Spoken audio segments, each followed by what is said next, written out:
My trusty bottle of water. Okay, we're good to go. Erev Tov, good evening, everybody. We we're dealing with the character Gidon, who uh, is very taxing. As any word I can think of. He challenges us. He stretches our ability to accept him at face value. There's so many things, and tonight's no exception. Normally, I would have covered Gidon in 2 sessions, but I think it's worth the 3rd session because of all the judges, I think he's real, but he lives in a world of doubt. He lives in a world of question, etc. And we're going to sort of develop that a little bit this evening. Before we carry on, there's a dedication for a chayal who Moshe Ben Keren, who needs our tefillot. Just to break the atmosphere and to talk about something which is completely nothing to do with wars and nothing to, well, not in this country. My son-in-law comes from Boston. He's, if any of you are Bostonians, you'll know that they are meshugal davar when it comes to the sports in the town. And as a shout out to my son-in-law, the Boston Celtics won basketball. They won the tournament. Good evening, Erev Tov. So I want to give him a special shout out because he was a very happy camper. They seem to win tournaments once every 20 years. Red Sox and everything else, those of you who know what I'm talking about. So I thought, lama lo, just to lighten. Which sport is that? Now this is basketball, so he's a very happy man. He sent me a message, really very excited.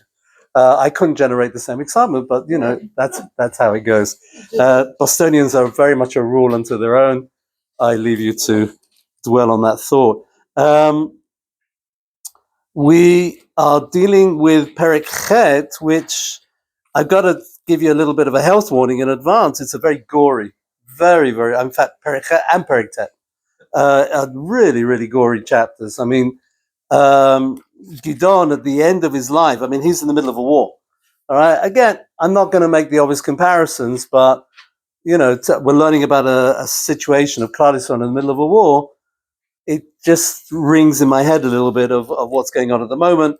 The question of unity of the Jewish people, another big question that we're struggling with, and I wish we weren't struggling with it. I wish it was a given. It was obvious, but clearly it's not such a given. And these things are sort of coming back to haunt us, some of the stuff that we went through before this horrible war began. And again, you know, we'll go to the biblical story and we'll see that there's challenges of unity.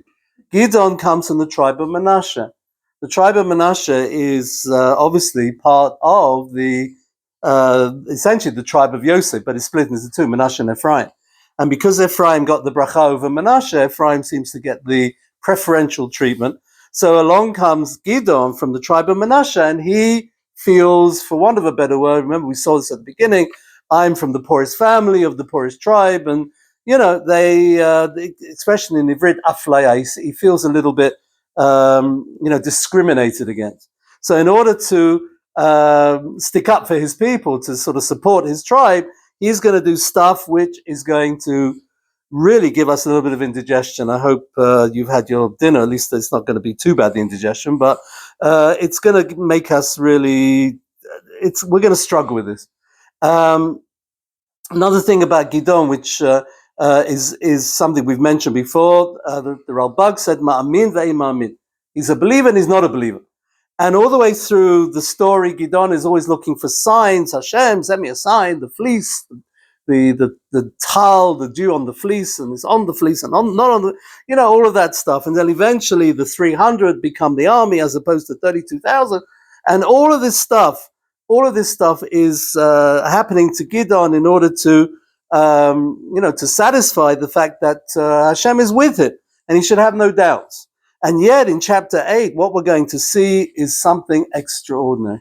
And it begs the question, what was he thinking? What was going through his mind when he decided to do what he did? I mentioned it a little bit last time, and we're going to learn through the chapter, hopefully get through this. And at the end, I'll show you a little bit of the page I handed out, because there is something here which really blows my mind, really does. if you have the book with you, or at least you have something in front of you to look at, if you have your cell phone on Safari or whatever it is, Rakasha, please follow. So the war is in the middle. And in the middle of this, he's getting a message, an SMS from the men of Ephraim, right? His, as you say in Yiddish, his landsmen, the guys who should be supporting him. And they say, and it's unbelievable, they're in the middle of a war. I hate to even say this. I mean, this is really my hair is standing up the back of my neck at the moment talking about this. And they're saying to Gidon, what have you done? Levilti karot lanu. You didn't call us to join the war. You went off to fight Midian, and they started arguing with him, and they really were going to have what today they call a violent demonstration. It's shocking in the middle of the war, and Gidon has won the battle for the Jewish people, and he's killed 100. I think it's over 100,000 Midianites, and everything is going on. And along come Ephraim and say, "Why didn't you call us? Why aren't we part of the Gios, as we would call it today?" Unbelievable. And look at verse 2. He had to smooth it over. One of the things about Gidon, which I like, is that he's very good. He's very he's sort of, I won't call him the Anthony Blinken, but maybe the Lahavdil, but certainly the Henry Kissinger. If you want to look at that, I'm trying to think of a good person to compare him to. He is going to try and smooth it over with their friends. Look what he says. In other words, I couldn't have done it without you, because in the end, Ephraim did catch the two princes. They came along at the end of chapter 7, so they were involved, but they weren't called in at the beginning. So he says to them, without you, I could never have done this. And he makes a very flowery statement that your gleanings are better than the vintage, but of Aviyaz, another name for his own family, his own tribe. In other words, I couldn't have done it without you, Ephraim. You're complaining, you want to have a fight? I'm telling you, without you, I can never have succeeded. Very smart. He's buttering them up. His cabinet, he wants to keep things smooth. And Gimel, you in the end, you caught these two guys, Orev and Zev. I couldn't have done this without you. They backed off a bit, right? Rafta means to soften. They started softening. When he told them what he told them. Very smart. Your enemy's coming at you. What you do is you smooth it over and you start praising them. Okay, this is for a rabbi. This is really important reading, because every so often you get this situation and somebody's screaming at you, and you try and smooth it over as much as you can, and diffuse it as much as you can. I got, when I was a rabbi in London, somebody got really angry with me, and to this day I have no idea why. And he really, at the point he was going to actually throw a fist, I really was quite shocked. To this day, I just had no clue. I must have said something in a speech which must have really upset him, but he never explained why. He just wanted to vent his wrath, to quote the phrase. You never know. In leadership, it just happens like that, and you just got to be prepared to smooth it over. It's very, very interesting. So I put that in the plus side of Gidon, right? He had his doubts, and that question gave us questions, but on the plus side, as you say in Yiddish, he's a good schmoozer. He can really do it. Dalet, so he comes now, he's still in the middle of this war. He's trying to defeat the enemy, the Midianites. And he comes to the Jordan. He's got 300 men with him. Ayefim verodfim, they are very tired. They're exhausted, right? We were just driving, 2 days ago, and we saw this chayal who really must have just come back from Gaza. He couldn't put one foot in front of the other. It was just one of those things that war must be, what those guys are going through over there. We don't even know. We haven't seen, we see films from time to time, and it's all very distanced and whatever. We really need to understand how awful it must be. At the same time, what they're doing for Klal Yisrael is above and beyond. And it's just amazing. Pasuk Hey, so here comes problem number 2. He's got a whole group of people in a place called Sukkot.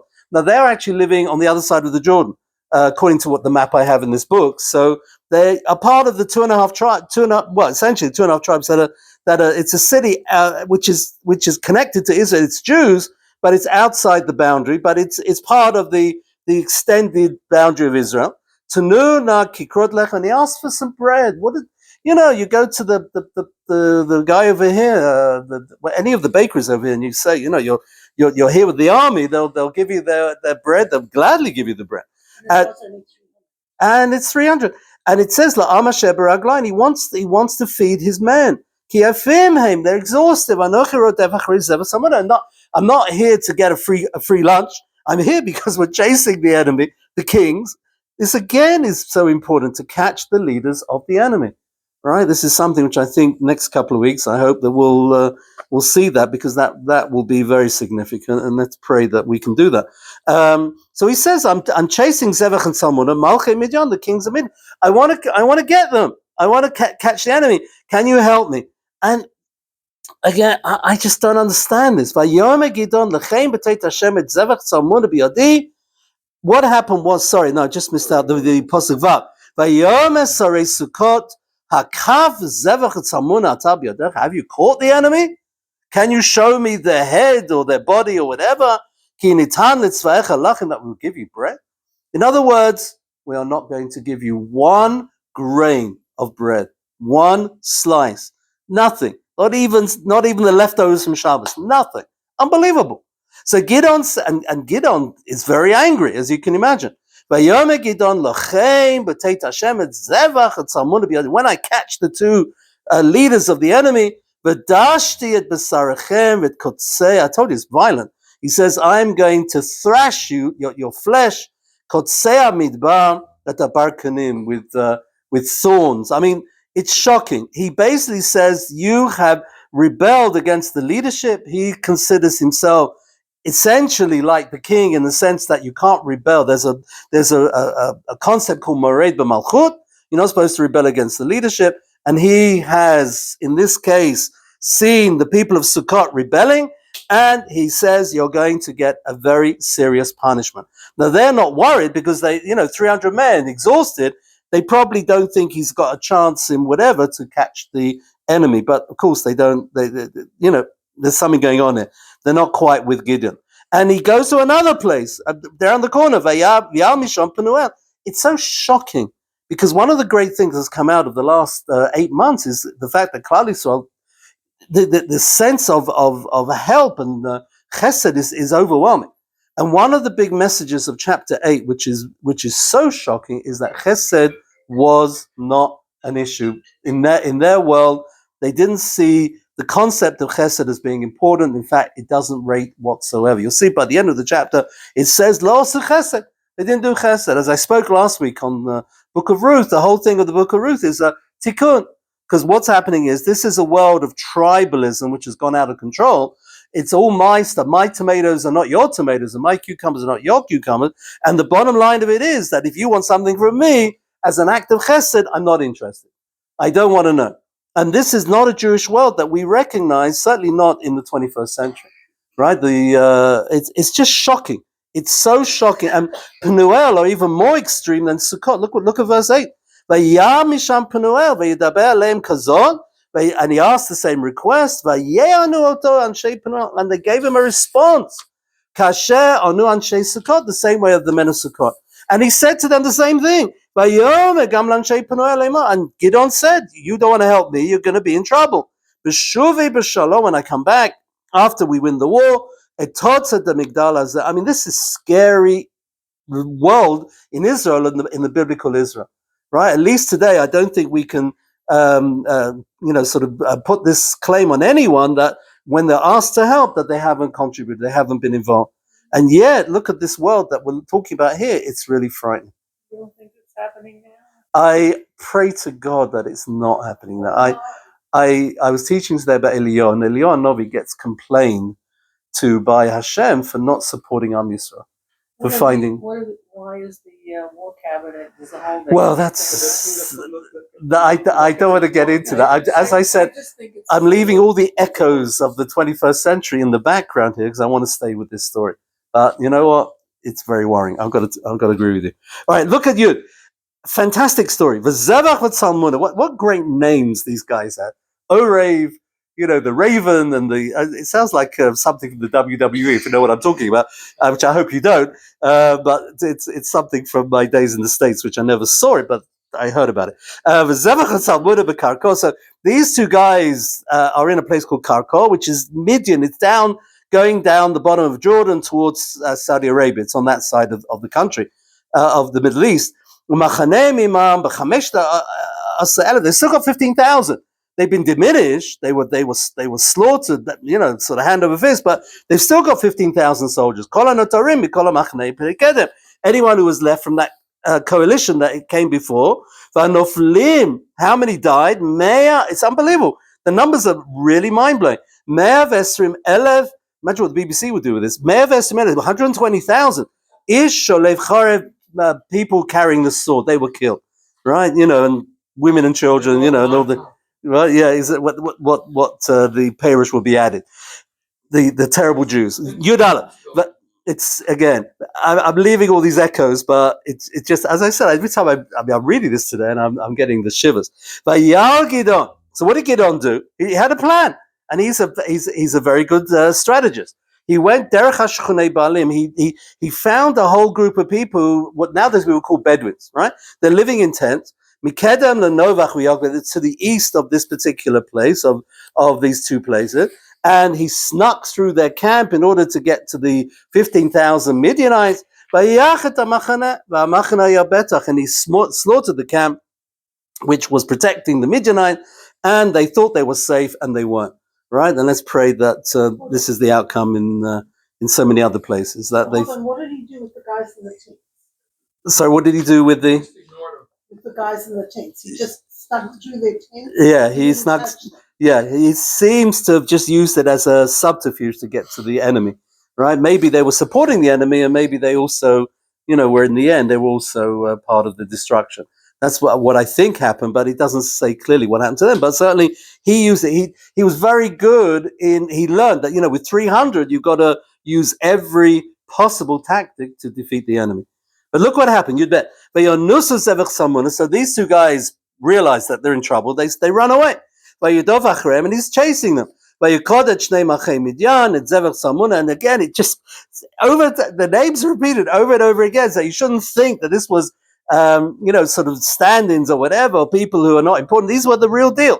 And he destroyed the rest of the camp, or he terrified the rest of the camp. Basically, what happened was that the Midianites are done for. Yud Gimel. Gidon ben Yoash min ha-milchama. He comes back.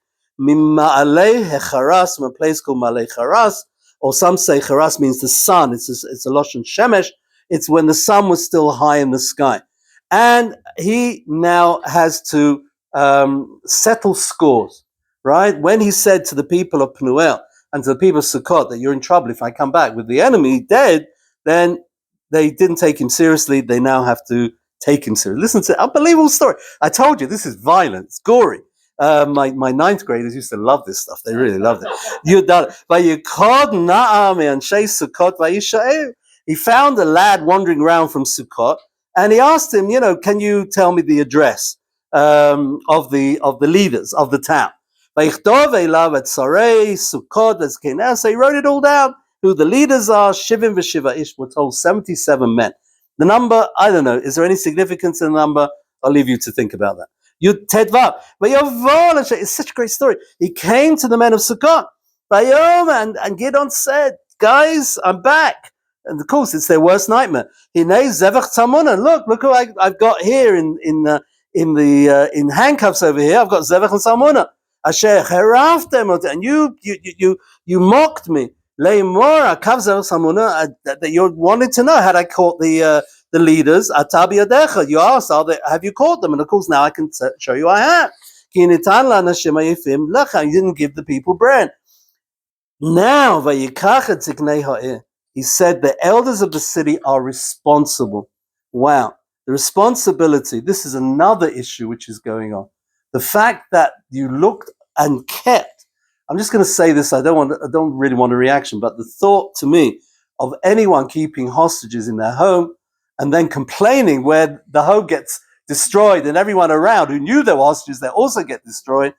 I'm sorry, I don't understand. I don't understand the media that finds that offensive. I don't understand the world that condones such. It's beyond belief. And Gidon understands over here there's responsibility, and it rests with the elders of the city. The people are responsible at the top, and it filters all the way down. So what did he do? He took the elders of Kotzea Midbar, Barkanim, and he took these thorns. I don't know what they were. Pretty horrible things, sticks. And he got them to punish their own people. That's one of the explanations here, that they stood there and beat the rest of the people who should have supported Gidon. As I said, it's all really quite violent. And not only that, what about Penuel, the other place? They've got to deal with that. Yud Zayin. And he knocked down, they had some sort of tower, which was like a protection, like a moat and a tower, and I don't know what. Think back to the Middle Ages in the UK. And he killed everybody out. He considered them all rebels against him, and they all deserved it. A bit like Enidacha. There's all different types of stories. Well, was more punished than the other principles. It was punished worse, because my feeling is that in the other place it says he beat them, but a lot of them must have died. He must have killed a lot of them. It's shocking. And now listen to this. What about Zevach Salmon? What are we going to do with those guys? Unbelievable. But Yudchet. And now he's speaking to these two leaders. And he gives them a speech. You killed people in Tavor. Tavor is Mount Tabor, on the way to Haifa, going up north. He says, where are the people? So they said, Kamocha, Kamoem, Echad, Katab, and they started making sort of a chosek, a fun of him. They're like you, like them. In other words, that we are cursing you. The enemy says that just as we killed your compatriots, we want to kill you. There's no remorse, right? No remorse. I'm just saying that, and again, the hair on the back of my neck is standing up. There's no remorse. We're dealing with people who don't have remorse. It's unbelievable. Nothing in the Middle East seems to change. Yutet Vayomar Achai b'nei mi. You killed these people. These are my brothers, says Gidon. Chai Hashem lo echyitim otam lo rakti etchem. If you'd kept them alive, then I may have had mercy on you, but you deserve death. Now this is so interesting. He wants his son to step into the shoes of leadership. How do you do that? By killing the enemy, taking a sword and killing these two guys. So he says to his son, who's called Yeter. We don't know how old Yeter is. Right? Gidon, the estimate is he's around 40 years old at this point. So one assumes his son, I don't know, early 20s. And he says to Yeter, his son, Kum arogotam, you've got to kill them. I want you to do this because this will be a sign of leadership, of strength. And the poor kid, he was young. He didn't want to do this. Right? This is the famous Golda Meir quote. Never forgive the Arabs for turning us into killers of Arabs. Right? Or the quote, I'm not quite sure the exact quotation, but she said it, I must have said it a number of times, and she was right. Right? The fact is, this is not our nature. We don't do this stuff. We're by nature, we're peace-loving people, but look, we've got no choice. We have no choice. Kafala. So he didn't want to do it. So Zevach Salmuna said in one voice, they said, you, Gidon, kill us. Almost taunting him. They're taunting him in the way, friend, the story with Shaul. When Shaul refused, didn't kill Agag. So in the end, Shmuel comes along, Vayishasef, and he cuts the guy down. I had the privilege to study with Nechama Leibowitz, who was really a wonderful, wonderful teacher. And she should have been on the stage because she was a bit of an actress as well.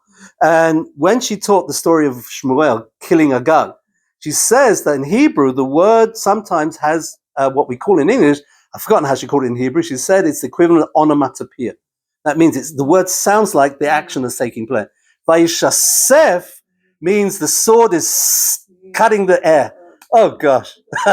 We're all sat there and we all kind of fell off the chair when she said that. But just sat and she went through the action. She was wonderful. What a way of teaching a story. Wow. But that was Nechama. She was a very special person. If you called her up and you asked to speak to Dr. Leibowitz, she put the phone down on you. Because unless you called her Nechama, she would refuse to talk to you. It was very interesting. Something unique. Very, very unique. Maybe I should talk about it a bit more once. Mitzvah Hashem, another occasion. Listen to this. So again, they're taunting him. Pagabon. They said to him, you do the deed, Gidon. Kika ish kavurato. You're such a starker. By Yokum Gidon. So he did. He got up. So he's prepared to do what he has to do. He killed them. And he starts collecting saharonim. These are decorations. They had on the camels some sort of crescent made of gold, right? They decorated it. There were thousands of camels. So we're talking here about a lot of gold. And it gets even more crazy as we go along. And it's not because he's a man who's looking to, build up his bank account in Switzerland. This is not what Gidon is about. Everybody agrees that he was not a man who was there for the money. But he's collecting the gold because he's got a purpose. And this is where it gets really, really out of control. But you'll see in a minute. Kafbet. Gidon. So they said to Gidon, so they want him to be the king. That they realize Gidon is really, he fits the bill. They don't want the judge to be like a one-shot deal and he dies and then we have to move on to somebody else. Gidon, we realize that you should become the leader. You should become our king. Gam bincha, gam ben bincha. We want to establish a dynasty. And they offer him the job, being the king. And this again is very strange because we're not ready for king, right? Kingship only comes much later with Shmuel in the book of Shmuel, and that even then it's done with a very how should we say, not with a very great warmth, because Shmuel says, "I'm still around. What do you need a king for?" The whole story over there is very challenging. But listen to this. Gidon is absolutely on the line here. Vayomer aleim Gidon, lo emshal ani bachem. I'm not going to rule over you. It's not for me to do this. I did what I did. V'lo yimshal b'ni bachem, and certainly not going to be a dynasty there. Hashem yimshal bachem. God is ruling over you. You see the intrinsic sort of depth of religiosity of this man. He doesn't push away the fact that Hashem yimshol bachem, God is going to rule. So vayom aleim Gidon. Gidon then says, all right, if this is the case, at least I want to make some sort of memorial. When I'm reading this, I think about those, you go up the Tel Aviv highway to Yerushalayim, the Andarta, whatever it's called over there, they made now a very nice exhibition, because it used to be just those burnt out trucks or whatever they were on the side of the road. If you know this, I think it's Cast a Giant Shadow, they recreated that. We take it for granted going up to Yerushalayim, we can do this 10 times a day. Once upon a time, it was a hail of bullets that they had to close up these, what they call nagmashim, or what they call them today. They had to protect themselves just to go up to Yerushalayim. Around Latrun was a very, very bad spot. Sharagai that we go through every time we go to Yerushalayim. So the reality of it is that Gidon wants to make a memorial to this incredible nace that took place. I've got one request. I want you to give me your spoil. So this is already getting a little bit dicey, because maybe people will, be choshed b'ksherim. They think he's collecting money. They had a lot of gold. They had all this. Even the Arabs. This is way before Islam, but they had all these golden trinkets. I don't know why. And he tells you what they had. We'll give it. They spread out a whole cloth, some sort of blanket, whatever it was. And they took all of these nose rings that they found and whatever, the spoils from war. And it was gold. And it even tells you how much you weighed, just to sort of make the point. This 1,700 weights of gold. That's something. Again, I can't even picture it. Levad min asaronim. This is apart from those crescents that you mentioned before, vanity fort, some sort of ornaments that they had, a big dargamana, and they had all of these special cloaks and garments made of purple wool or whatever, sha'al malchei Midian, which the kings wore, ulevad min anakot shebet savriganayim, and all of these chains around the necks of the camels. All of this he put onto a blanket, and then he started smelting it down. Vayasato Gidon le'ephod. Now this is the most unbelievable conclusion to the life of Gidon. Gidon by now should have got over his doubts. He should be in a position where everything is clear to him. Hashem is with you. He even said, Hashem yimshol b'chem. And all of a sudden, he starts making an image. An ephod, the rabbis are conflicted what it means. Ephod for the Kohen was some sort of apron, right? Some sort of cloak. Some say ephod here means a belt. It was a golden belt that he made. So whatever it was some memorial which he wanted to make specially. And what was he going to do with it? And this is with the gold. And he took it to the city of Ophrah, which is, again, if you're going to visit somewhere nice, that's a very nice place to visit. All of a sudden, the Jews started running there. Yiznu, Loshen Zenu. Doesn't mean they committed immorality there, but Asher Tem Zonim Achrem, he said in Kriyat Shema, they started going there with the wrong intention. According to some opinions, they thought that this was a place where you could get, the lottery numbers. What do I mean by that? You go to the ephod and you have somebody there, and you say to him, "What's next week's lottery numbers?" And he does a little bit of a mumbo jumbo, whatever he does, and he says, gives you the list of numbers. You go home. It's Magid Atidot. They say it's something that could tell the future. But obviously, this is not according to the dictates of the Torah. So it's a dangerous thing that Gidon has established. He didn't do it for that. He did it purely for the purpose of having an image, something to show. In fact, the rabbis discuss it in a pretty different way. The ephod of the Kohen Gadol atoned for idolatry. When he wore his ephod, his apron, it was an atonement for idolatry. So Gidon was making an ephod in order to show that Am Yisrael, which was so steeped in idolatry before he came along, are now being forgiven for idolatry. And what's the irony? That this ephod became idolatrous. Go figure. I mean, it's just almost unbelievable. And the question really is the big question: what was going through Gidon's mind that he made this thing in the first place? With all due respect, you don't give people, if a kid has got a problem and he's got to see the dentist, you don't. Well, maybe here you do. You don't give him all the candies, and unfortunately, they do seem to indulge in candies quite a lot here. Sorry? Was there a problem? No, not at all. But the problem was what he did with it. One is not allowed to. Yeah, this case, the gold. This was that. It's a whole discussion with Yericho, what they did with that, and that was a special case of cherem, and they had to make sure that. It was that there's a whole story over there about what exactly happened with that. But in this case over here, it seems to be okay. But the mindset of Gidon is mind blowing. This is the man Yerubal. He knocked down the idols. He knocked down the mizbachot. He knocked down the altars of idolatry, and he's leaving behind a legacy of an idolatrous item, whatever you want to call it, an ephod, whatever that ephod was. It's unbelievable. Yeah. Yeah, it reminds me. Wasn't it Menashe and Reuben that Joshua when they built that altar, and then they also the Kohen Gadol came from their Ishkan or Pinchas or whoever. They had almost had a civil war over it. They said it was a memorial. Correct. Why couldn't this be a memorial? And the answer is it should have been, but it was too. It's. I don't know how to describe it. I was asked this question. I gave this shir in 2007, and I listened to the question in 2007. I heard it again today. The question was, "What's going on here?" And it seems that my answer, I think I still stand by, even though it was 20 years ago. The answer is we don't understand the mindset of idolatry. We just don't understand the Yetzer Hara. Also, when you make a memorial, if you look at memorials here, they're very plain. Often they're part of not the spoils of war, but what we took in. A lot of the memorials Correct. have got some armament or something that we had with us. Correct. He took gold. Yeah.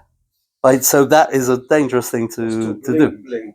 Yeah. He took bling. He didn't take. Yeah. He didn't take the weapons that he'd used. Yeah. He took the gold, which was not part of the war. Correct. So that memorial was already cut off from the war. Yeah. But it reflects for him what it became, what he made it into is the memorial to the war. Meaning, this is an image. He again. Let me put another thought out there, which is very interesting. Is that we're talking here about it's good because we're in Avnei Choshen over here, and it's very, very suitable. This is about the Kohen Gadol's breastplate, and he had all the different stones, Pitzadah and Yalom and Leshem. We got all the roads over here. It's all happening in front of us. And what happened? Sorry. There's precedent for taking gold from a war, especially the war in Midian. Yeah. Go back to Parashat. Oh yeah. In Bamidbar. Yeah. Where they go to the war against Midian, and the kids' Moshe spoils. specifically, Hashem still tells Moshe to collect a certain amount of gold. Correct. Not all of the gold of the spoils, a certain a small percentage from each of the Very good. officers, and he gives it, and it's given to Aaron HaKohen, and Excellent. and it specifically numbers how much it was. Excellent. It's very reminiscent. It's very reminiscent. But John, a small portion of the spoils, and he takes it and makes it into an ephod, one of the big day kuna. Correct. Almost I tell you what, someone points out in one of the comments. I don't remember who says it, but he took it to Ophrah. He should have taken it to Sheila. Should have taken it to Sheila. If he'd put it into the temple as you come in, you have a little exhibition when you come into the Beit HaMikdash, like they do, in all these places today. So you have that there. It will be a good place. Nobody would think of Avodah Zarah. There's a lot of parallels. Nachon. And it's again the mindset of Gidon.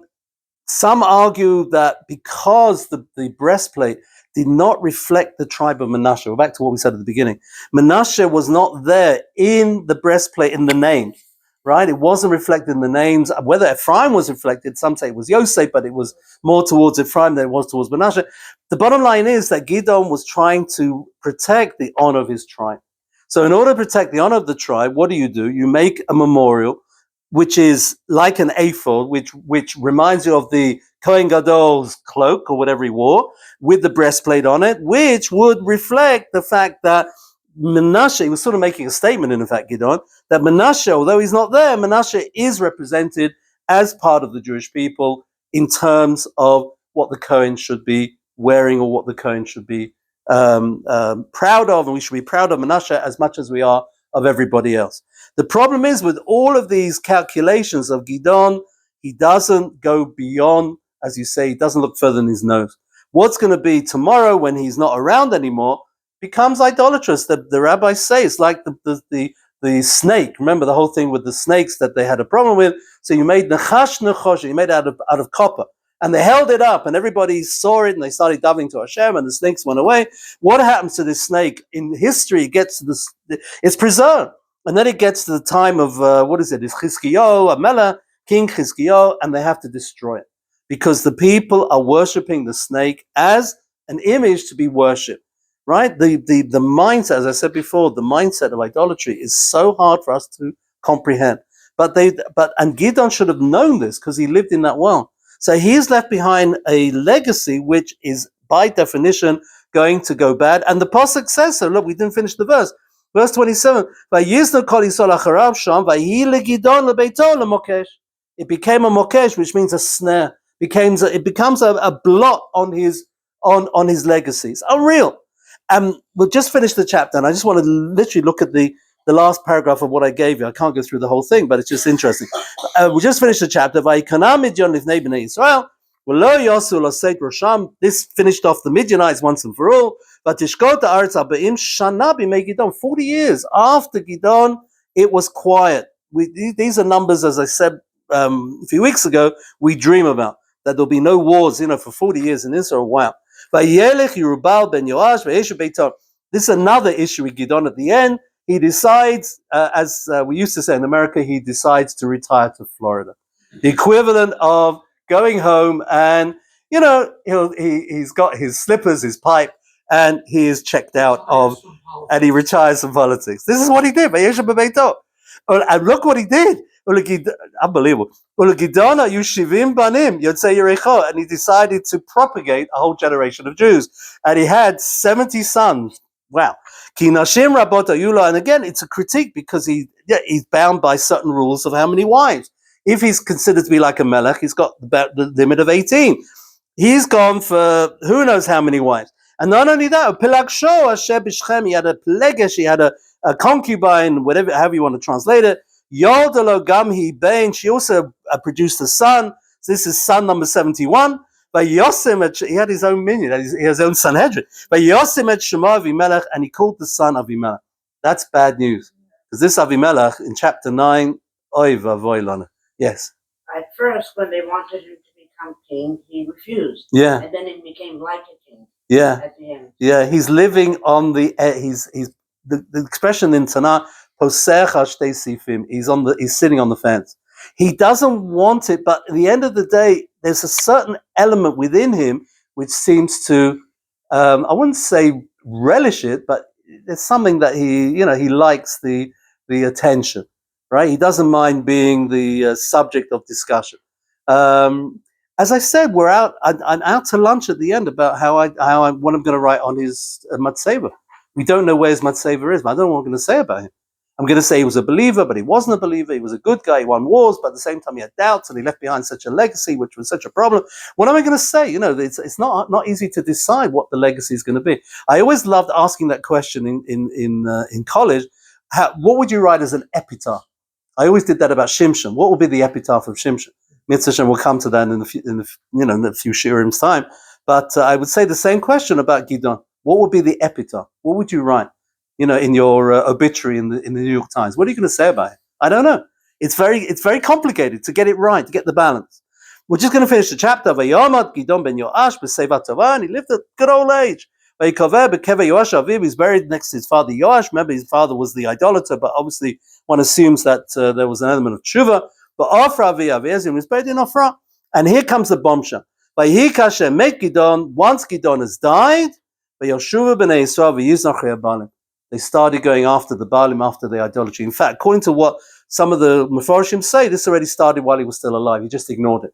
This whole legacy that he left behind with the ephod is so shocking, and it started a whole new idolatrous movement.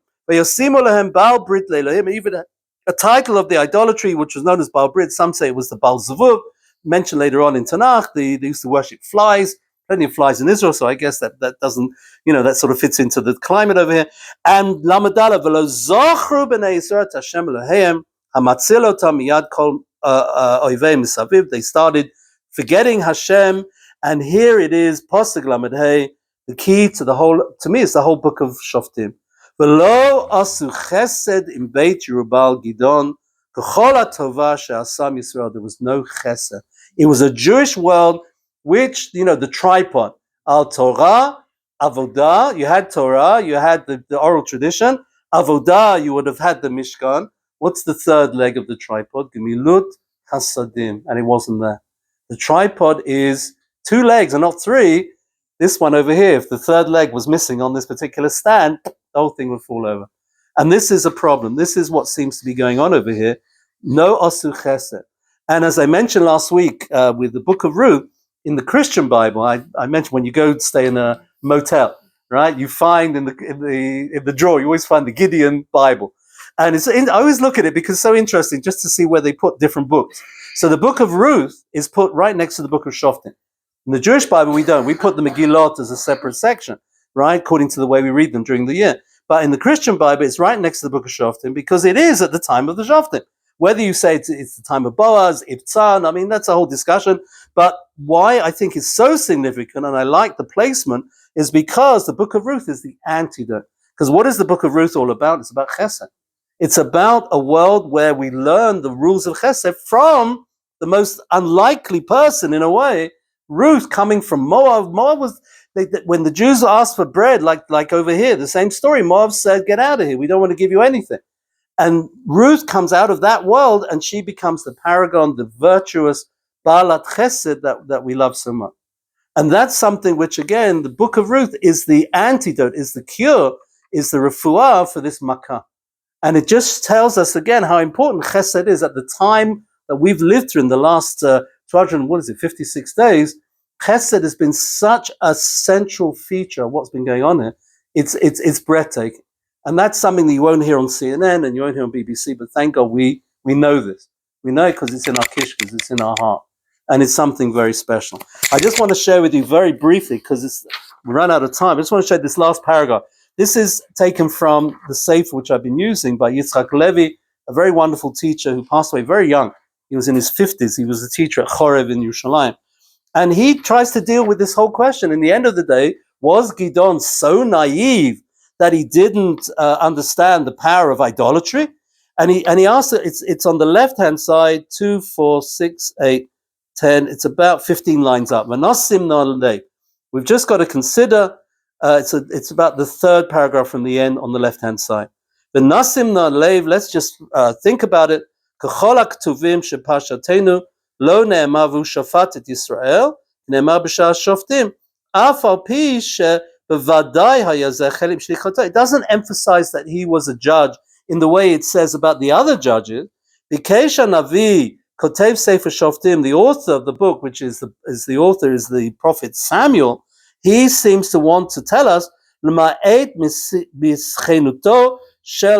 other words, he's basically saying, Gidon, we have these question marks about his status as a judge.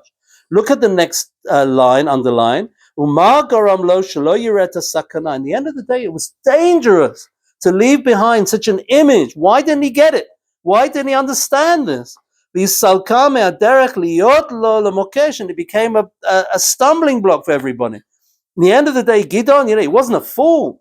He was he seems to, he certainly was good at diplomacy. So he had some seichel. What was going on? So he says something which, I don't know, take it or leave it. Maybe we can explain it as following. Gidon da'ag l'shalom shifta, as we said, he was worried about his tribe to receive a little bit of cover. Sheshemo chaser be'ephod, and we said they weren't, their name was not on the breastplate of the Kohen Gadol. Umimela afach liyot b'midah mesuyemet nogea b'davar. He became, as it were, nogea b'davar. That means, he had a personal interest which he may not have even been able to verbalize, but because he totally subconscious, by such an interest. This is why I like this rabbi's commentary, because he's prepared to go into the psychology of the people he's teaching you about. And he says, this personal interest, maybe he didn't know about it. It was in his, as you said, subconscious. It stopped him doing what he should have done, not leaving behind such a thing. All he was thinking about was the benefit of the tribe. So he wasn't able to look ahead. That he was leaving behind something which was a spiritual danger for the Jewish people. And he throws in a bit of Musa. I don't do Musa, but I'm just going to read it. Sometimes when we're biased towards something and we don't realize it, how difficult sometimes it can be, how to be objective, basically. For Gidon, it became really bad news. Next chapter, and what I'm going to ask, I think I'm back in college, I'm going to ask you to do this homework. Chapter 9. If you can read it, I'm not going to spend a lot of time on it because it's, to me, the most depressing chapter in the whole book of Judges. What happens is this guy Avimelech that we mentioned in the last chapter here, the son of the Pelegesh, he goes ahead and usurps the throne, to quote Shakespeare. He basically takes over. And he wants to be what his father doesn't want, which is to be the king. But he says, my name, Avimelech, my father would want to be the king, so I can be the king. He looked at his name as being an indicator that he should be the king. And he, without going into this horrible story, but just as I said, it's really gory. He basically, the 70 sons that were all ahead of him in line, he kills the whole lot. He wipes them all out. Unbelievable. And then there is a battle around Shechem, and it's Sosam v'Simcha over there. It's really unbelievable what happened. In the end, this guy Avimelech is killed. He dies in one of the battles that goes on. And it's a warning to the Jewish people. Shmuel is writing this. As I explained last week, the book of Ruth, he's setting out his agenda over here, Shmuel, and he's saying, before you get a king, just make sure you check out who you're picking. And if he is self-appointed, make sure that you understand a self-appointed king is a pretty dangerous way to go. A self-appointed leader, not so good. You need elections. I'm not going to say any more. I shouldn't have said that. Oh, Gaval, I'm on the tape. I don't know. I humbly withdraw that comment, as they say in the British Parliament. I'll leave it for you to think about. Please read ahead. I don't want to go through chapter 9, but chapter 10, next time, I really want to get to Yiftach. Of all the people that we're going to learn, Yiftach is the most misunderstood, and to me, at the same time, as being such a great hero, he makes a mistake again, which is truly, truly unbelievable.